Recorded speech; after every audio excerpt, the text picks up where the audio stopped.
Morning everyone, শুরু করছি আজকে একটা নতুন দিন নতুন ব্লগ। আজকে আমার ছেলের পরীক্ষার আছে, সেই জন্য আমি যাচ্ছি ওর সাথে, ওর সঙ্গে যাব।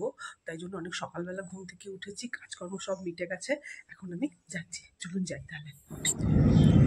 গাড়িতে বসে গেছি, এখন সকাল 7টা বাজে, 5:07। এখন আমরা বেরিয়ে স্টার্ট করছি। অ্যাকচুয়ালি আমার ছেলে যে পরীক্ষাটা দিচ্ছে সেটা হচ্ছে জি মেন্স।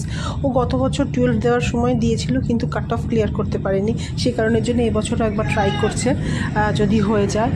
যদিও এনআইটি ওর হয়ে গিয়েছিল গতবারই, কিন্তু এনআইটিতে যেতে চাইছে না। ওর মেন ব্যাপারটা হচ্ছে ট্রিপল আইটির জন্য ও প্রিপারেশান নিচ্ছে, কিন্তু আগের বছরই লাস্ট ইয়ারে আর কি ওর কাট অফ ক্লিয়ার করতে পারেনি। তো ঠিক আছে, দেখা যাক, এবারও আরেকবার চেষ্টা করবে। সেই জন্যই ও যাদবপুরে গেছিলো। আর এই যে দেখুন, আপনি বলছিলাম না আমাদের বাড়ির কত কাছে এনআইটি, দুর্গাপুর এনআইটি, আপনারা নাম শুনে থাকবেন। এই দেখুন, এটা হচ্ছে NIT, Durgapur NIT college, national institute of technology. এইটা হচ্ছে একদম আমাদের বাড়ির কাছে। এটাই আমরা ক্রস করলাম। এটা ক্রস করে এবার আমরা যাচ্ছি সনকা হসপিটাল একটা আছে আমাদের দুর্গাপুরে, সেখানে একটা সনকা হসপিটাল আছে, তার পাশে একটা ইনস্টিটিউট, মানে দেখাবো, আপনারা দেখলেই বুঝতে পারবেন। এই যা রাস্তাটা খুব সুন্দর, সেই রাস্তাটা একটুখানি তুললাম। চেষ্টা করছে আরও একটুখানি ভালো কিছু করবার জন্য, যদি হয়ে যায় তাহলে খুব ভালো হয়। সেই কারণের জন্য আমরা আমাদের গন্তব্যস্থলের দিকে রওনা হলাম। তো আমরা পৌঁছে গেছি, আমরা মোটামুটি 7:40 নাগাদ পৌঁছে গেছি। এখন 8টার আগে ঢুকতে দেবে না, মানে তারপরে ভেতরে নিয়ে যাবে। তো সেই জন্য আপনাদের জায়গাটা দেখালাম। এটা হচ্ছে সনকা। আচ্ছা, তার আগে বলে দিই, এখানে ঢোকার আগে সবাই সব কিছু চেক আপ করে তারপরে ভেতরে ঢুকতে দেয়, তারপরে ওখানে আবার চেক হয়। এই যে এটা হচ্ছে সনকা এডুকেশনাল ট্রাস্ট, এখানে সমস্ত রকমের যে পরীক্ষা সেগুলো হয়। ছেড়ে দিয়ে আসলাম, মানে ওদের 9টা থেকে পরীক্ষা ছিল, মানে স্টার্ট হবে 9টা থেকে, 8টার সময় ওদের এন্ট্রি করে, তাই ওদের ওখানে এন্ট্রি করলো। এখন ভেতরে ঢুকলো। আমরা ওকে ছেড়ে দিয়ে সামনে তো দাঁড়াতে দিচ্ছে না, তাই চলে আসলাম সামনের দিকটা, আপনাদেরকে একটু দেখালাম। এই হচ্ছে, অনেক সকালে উঠেছি, যে ঘরের কাজকর্ম করেছি, তো কিছু খেতে পারিনি, তো খাওয়াগুলো আমি নিয়ে চলে এসেছি। যদি আপনারা দেখতে চাইবেন না কি খাওয়া হয়েছে, কারণ আমার ছেলে খেয়ে এসছে দুধ রুটি, সেই জন্য সকালবেলা রুটি করেছি। বলেছিলাম ভাত খেয়েছে, আগে না ও ভাত খেতে চাইতো, কারণ ব্রেকফাস্ট আগে ও ভাতই করতো, খেয়েছে। আর যখন স্কুল গেছে প্রত্যেক দিনই সকালবেলা ভাত খেয়ে গেছে, কিন্তু এখন কেন জানি না কলেজে ওঠার পর থেকে ও এখন আর ভাত খেতে চায় না। তো সেই জন্য আমি আর ভাত পালন করলো বলে আমি আর ভাত দিলাম না ওকে। যে এখন আমি এত কিছু ব্যস্ত ছিলাম সকালবেলা, নিজের খাবারটার ব্যবস্থা করতে পারিনি। তো দুটো রুটি নিয়ে এসেছি। এবার যদি আপনাদেরকে দেখাই না যে আমি কী খাচ্ছি, তাহলে আপনারা হাসবেন। কেন জানেন তো? দাঁড়ান দেখাচ্ছি কী খাচ্ছি। এই দেখুন, রুটির মধ্যে সেও ভাজা, গাঠিয়া ভাজা, বাদাম ভাজা, তার সঙ্গে শসা, তার সঙ্গে পেঁয়াজ।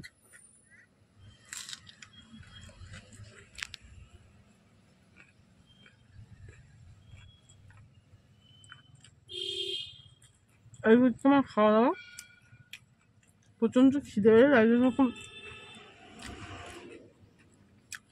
অ্যাকচুয়ালি দুর্গাপুর থেকে অনেকটা দূর, জানেন তো, প্রায় 8 ঘন্টা 40 মিনিট মতো লাগে আমাদের বাড়ি থেকে এখানে আসতে। তো আমি অত সকালবেলা খেতে পারিনি বলে খাইনি।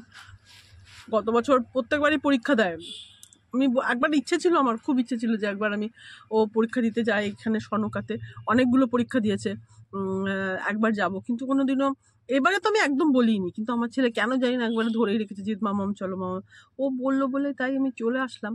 কিন্তু এই ওর বাবা তো এতক্ষণ পর্যন্ত পুরোটা থাকে, সেই 12:30, 9টা থেকে 12টা ওদের পরীক্ষার টাইম শিডিউল হচ্ছে এটা। আর ওর বাবা থাকে, দিয়ে ওকে নিয়ে একবারে যায়। 12টার সময় শেষ হয়, 12:30টার সময় ওখান থেকে বেরোয়, তারপরে ঘরে পৌঁছতে 1:30 তো বাজে মোটামুটি। হ্যাঁ, 1:30 না বাজলেও 1:15-20 বাজে।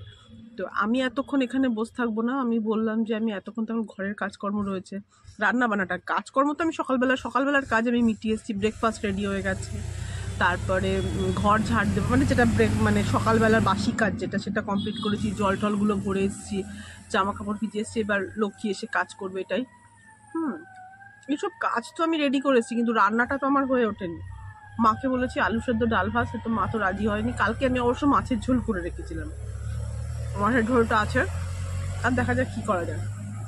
আমার ছেলে কিন্তু যাদবপুরে অলরেডি পড়ে, আগের লাস্ট ইয়ারই ও পরীক্ষা দিয়েছিল উচ্চ মাধ্যমিক, মানে 12 দিয়েছিল। তারপরে ও যাদবপুরে মেটালার্জি ইঞ্জিনিয়ারিং নিয়ে অলরেডি ও ভর্তি হয়ে গেছে। কিন্তু ওর ইচ্ছে ও একটু আইআইটির জন্য আগের বারেও কাট অফটা ক্লিয়ার করতে পারেনি, সেটার জন্য আরও বিশেষ করে ওর পরীক্ষা দেওয়াটার ইচ্ছে। তো সেই জন্যই ও পরীক্ষাটা দিচ্ছে। গতবারও একদম মুখের কাছ থেকে কাট অফ ক্লিয়ার কেউ করতে পারেনি, মানে 0.23% জন্য পরীক্ষা যা হয় আর কি, জানেন তো আপনারা। সেই জন্য আরেকবার চেষ্টা করছে, যাদবপুরও গেছিল এই জন্যই যাতে আরেকবার প্রিপারেশন নিতে পারে। কিন্তু ওই যা হয়, কলেজে উঠলে তো এক্সট্রা করে লেজ গজায় সব বাচ্চাদেরই, আমাদের সময় আমাদেরও হয়েছিল। যদিও কোনো আর যা আগের পড়াশুনো সেই নিয়ে করেছে, কিন্তু একটা পরীক্ষা অলরেডি হয়ে গেছে, তো সেখানে কিন্তু খারাপ রেজাল্ট করেনি, ঠিকই আছে। দেখা যাক এখন কি হয়।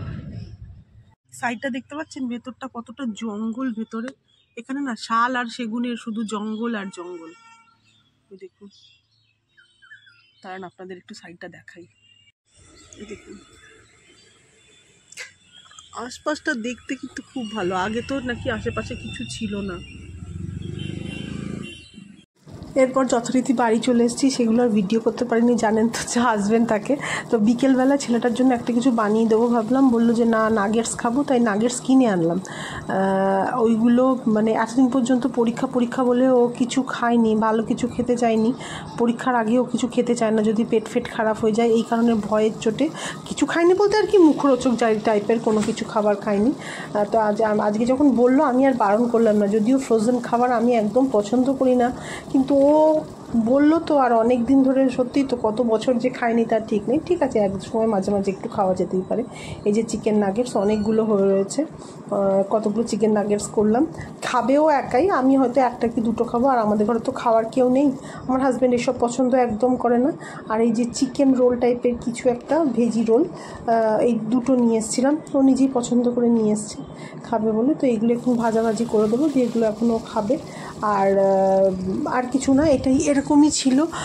আর কেমন খেতে জিনিসগুলো সেগুলো একটু আপনাদেরকে দেখাবো, বলবো কেমন খেতে, এটার জন্য এটা করলাম। আর এমনি কিছু আজকে ভিডিওর কিছু ছিল না, ছেলেকে নিয়েই আমার সংসার। অনেকে বলে মামাস বয়, কিন্তু যদি একটুখানি মানে ভালো করে দেখা যায়, দেখতে গেলে আমিই হয়ে গেছি সন্স মাদার। যদি ওইটা একটা প্রভাব হতে পারে মামাস বয়, তাহলে আমিও সন্স মাদার। কেন মানে মা ছেলে ছাড়া কিছুই বুঝি না এরকম আর কি। অবশ্য বেশিরভাগ মারাই তাই, বেশিরভাগ না সব মারাই তাই, ছেলেদের মেয়েদের এটা নিয়েই যা হয় আর কি, আমাদের জীবনে যা আছে। এই যে আমি সাজিয়েছি দেখুন কেমন, তো একটু সাজিয়ে গুজিয়ে দিলাম, খেতে কেমন লাগে সেটা দেখবার জন্য। ছেলেটার কে ও তো সাধারণত আমার কাছে এখানে থাকে না, আর আগেও কোনো কিছু না চায় না, আমার ছেলে কোনো দিনও আপনার কাছে কিছু চায় না। তো সেই জন্য আমাকে যখন ও কোনো কিছু বলে যে আমি করবো বা আমি এটা খাবো, আমি সেটা কখনো না করি না। তো এই হচ্ছে আজকে। আর এবার আমি দেখাবো আমি কি খাচ্ছি, সেটা একটুখানি দেখাবার জন্য একটু আপনাদেরকে দেখালাম যে কেমন টেস্টটা। একটুখানি মা পেছনে গুড় করছে, কারণ মাকে তো এগুলো দেওয়া যাবে না, মাকে অন্য খাবার বানিয়ে দিয়েছি, বিকেলবেলার খাবার। এই ছিল আমার আজকে ভিডিও। কেমন লাগলো সেটা অবশ্যই জানাবেন। দেখা হবে তাহলে একটা নেক্সট ভিডিওতে। সাবস্ক্রাইব করুন প্লিজ, সাবস্ক্রাইব করুন, আর লাইক শেয়ার কমেন্ট করুন। দেখা হবে তাহলে একটা নেক্সট ভিডিওতে। সবাই খুব ভালো থাকবেন। Till then, tata by.